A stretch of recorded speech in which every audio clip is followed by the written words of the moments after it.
to do, and again, I'm very conscious that today is not about us. Essentially, it's more about the good practices that we're trying to present.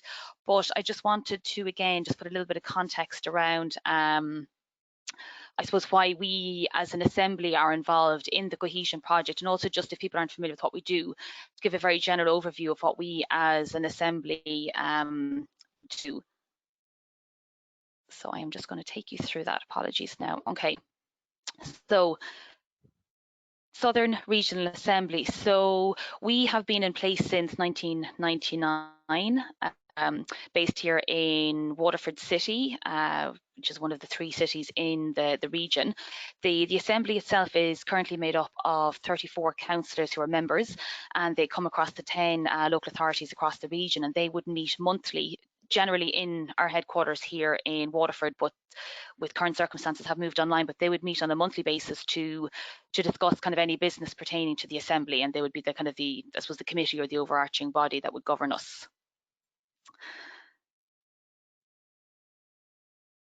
Okay, so what do we do as an assembly? So I suppose our first and primary remit is to manage regional operational programmes, and again we have been doing that since 2000. So we're currently on the 3rd round of ERDF funding and working as managing authority for the operational programmes, and we hope to do so for the next, or in some capacity for the next programming period in whatever format it takes.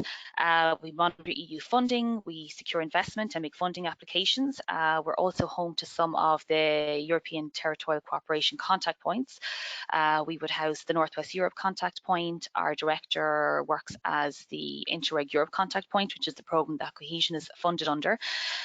We would also house the first level control unit, which is essentially the auditing unit for the projects under the ETC programmes. We coordinate, promote or support any strategic planning and sustainable development within the region. We promote effectiveness in local government and public services within the region.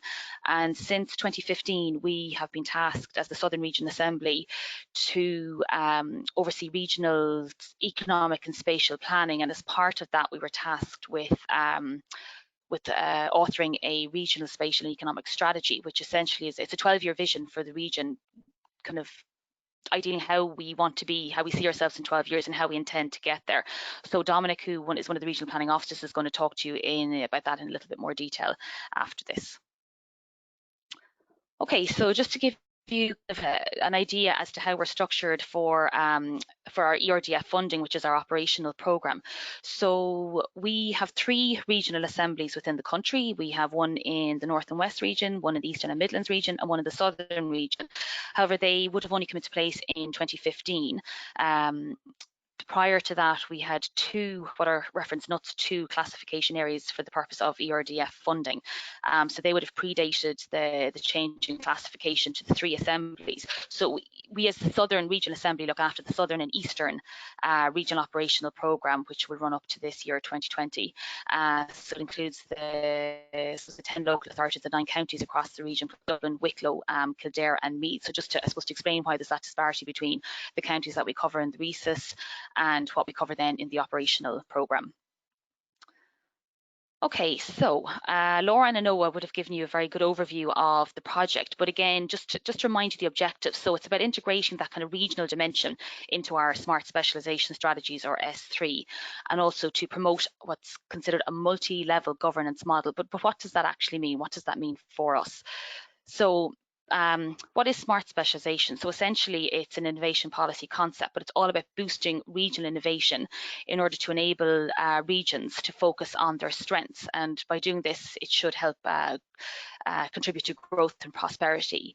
It's a bottom-up approach. It's based on partnerships between local authorities, academia, you've got your business world, and then your civil society, and requires smart strategic choices and evidence-based policy making. And again, this is where the RESIS will come into play and why it's so important to us as a region for the cohesion project. So again, multi-level governance.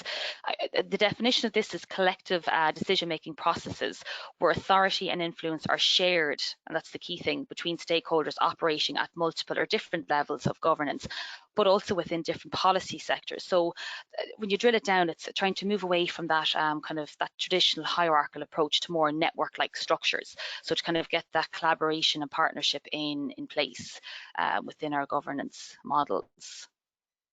So smart specialisation in Ireland, what exactly does that mean for us?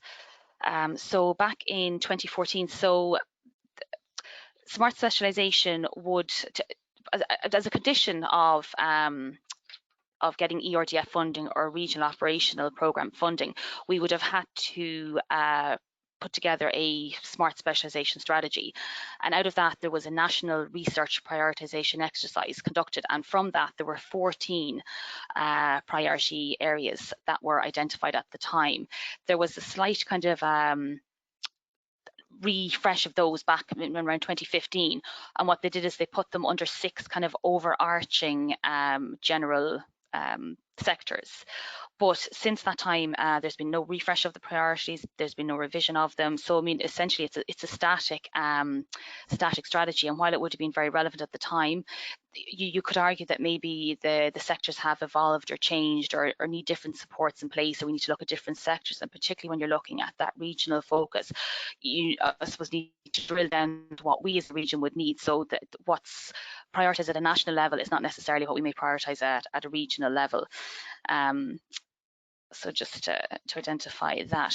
So why are we as an Assembly a partner on the Cohesion project? So as I just said there, the national S3 has no noted recognition of regional specificities, and we have no separate smart specialisation strategy at the regional levels, that'll be at the Southern, the Eastern and Midlands, or the Northern and Western region. However, it's very clear that we each as a strengths and competitive advantage, where priority areas would be more important to us as a region than another. The concept of smart specialisation itself cuts across the entire RESIS process, and again, Dominic will allude to that in his presentation. But it also recognises the endorsed approaches of smart specialisation and clustering, which are believed to be the path to smart cities and also to a competitive, innovative and productive regional economy, which is our end goal in all this, to be an innovative, productive and competitive region. The RESIS itself sets out a very ambitious framework. It's a disruptive strategy, but it provides a very timely opportunity to consider and align our S3 strategies in Ireland, bring them down to that regional level to be able to focus on that territorial dimension. So what do we want to achieve out of the project as the Regional Assembly? So we want to focus the region on recognising and building on its smart priorities. We want to get that coordination between the innovation support services at regional and local level. Within the structures, a further refining of smart priorities at regional level, but this also includes city and county level, and line them all back up then to the national S3. Enhanced placemaking for enterprise development. A very key one is a forum to raise awareness around the benefits of targeted regional S3 that are aligned to the national priorities. There's a kind of a general understanding that the awareness out there isn't very strong, so we would hope that through the Cohesion project that'll offer us a forum to build on that. And again, key governance is key in this, so improved management and monitoring mechanisms, but again, at that regional level to look at our kind of our own management monitoring at our own level. So the process for building an S3, I mean, it's all about your regional analysis, choosing the sectors or areas that you believe can help you build the region, act on those, and then put a monitoring system in place. So I know I would have spoken about the smart territorial mapping exercise that we would have conducted as part of the project, which essentially performed kind of a regional analysis. So it was a diagnostic analysis of the region. It would have looked at our sectors, our specializations, our governance, how we align to different strategies. So a very good snapshot of the region of where we are at the moment. So it kind of helps us build on that first step of the regional analysis to building that S3 and putting that process in place. So coming from the mapping exercise, again, so was very clear that the national S3 at the moment, which again was a priority at the time and the correct road to take, was a research prioritization exercise, but not necessarily how we should be approaching it at the moment. Through the mapping exercise, we identified regional strengths that fall outside the scope of those research priorities. So there were priorities that were not identified, or that were identified but not represented within excuse me, the S3. We notice, and it's been recognised, there were very limited attention to trends and performances at the regional level. No recognition of emerging strengths, such as cybersecurity is kind of a big emerging industry at the moment. And again, Owen Byrne, who's going to be talking about Cyber Ireland, will detail that, but there would have been no allowance for that in the current S3 for those kind of emerging strengths. It was found that research innovation was well represented. However, the SMEs were largely ignored, despite forming the heart of Ireland's enterprise base. I mean, they're I suppose, what we rely on here in Ireland as our enterprise base. National S3 priorities were not market driven at the time. It was clear that there are defined priorities at each of the local authority level, and they're articulated through their development plans, but they appear to be developed in isolation. So there's no kind of nod to that regional influence. But with the RESET coming into place now, they will have to align themselves to that. So that should hopefully build in that kind of coordination and alignment into that exercise. So in terms of governance, so Ireland to be characterised what's considered to be a kind of a complex research and innovation governance structure. So for example, you would have the operational funding falling under the Department of Public Expenditure and Reform, but you'd have the bodies that would administer the funding, such as SFI and Enterprise Ireland, who report into the Department of Enterprise and Innovation. So again, you've got the disparity there between the departments, and not necessarily clear how they communicate on that between each other. There's a very traditional top-down approach to policy making in Ireland that was being referenced as kind of space blind. So again, to put that kind of, I suppose, place-based planning into place. There doesn't appear to be coordination between the governance spaces at local authority level. So again, each working essentially kind of independently on their own objectives. We have no dedicated cluster policy in Ireland, despite the fact that it's integral to a successful S3. And it was noted by some stakeholders that there's variable geography even within the region. So you'd have the southeast region that might look to Dublin kind of as their main economic driver, while the south region might look to Cork. So again, to try and kind of get more alignment within that and get everybody looking to the, I suppose, to the same economic engines within the region. So again, there was no highlighter of vulnerabilities or built-in strategy to safeguard the region. So one stakeholder would have highlighted that we're quite vulnerable to automation here in some parts of the southern region. So again, it's to build in those safeguards around things like that. The centralised governance structure no longer fit for purpose. So there's a need for a stronger and improved regional governance, and that could come under the remit of the regional assemblies. Again, no defined governance or oversight at the regional level.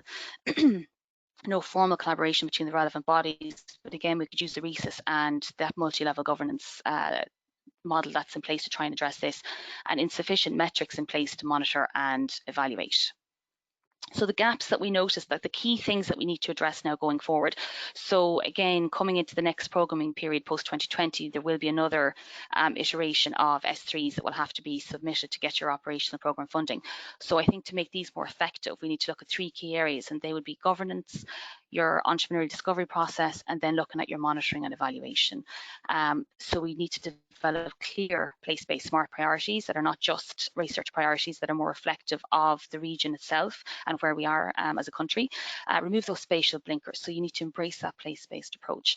And it's been noted that the process underpinning the RESET has created a fresh momentum across the kind of key stakeholders across the region for that more place-based dimension to be brought into your S3. So maybe have a regional dimension or regional outlook or governance in some shape or format to the S3.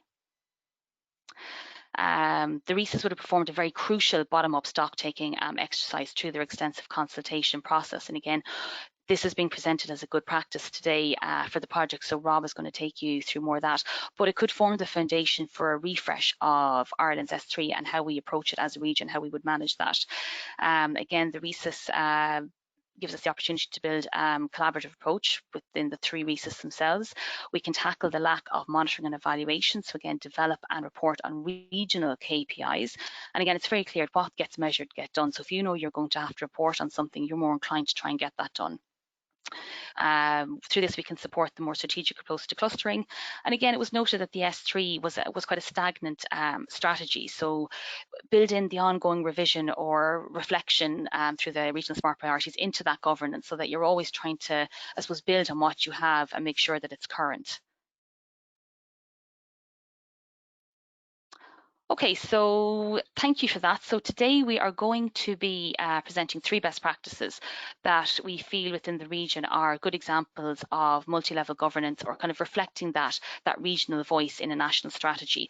So I'd reference the recent consultation process. So I won't go too much into that, other than to say that Rob will be taking you through that. The Limerick Digital Leaders Network is a voluntary network that came together, but it's very much supporting the Limerick digital strategy. So it's again supporting objectives of getting an S3 in place, but also a very good example of that networking and collaboration. Cyber Ireland then is a national cluster, but they have a regional chapters element to it. So again, it's putting that regional structure in place, how to get that regional voice out there. So hopefully partners will find these of value, and people within the region will get a good idea of all the great work that's going on across the region that might not necessarily get heard. Okay, so thank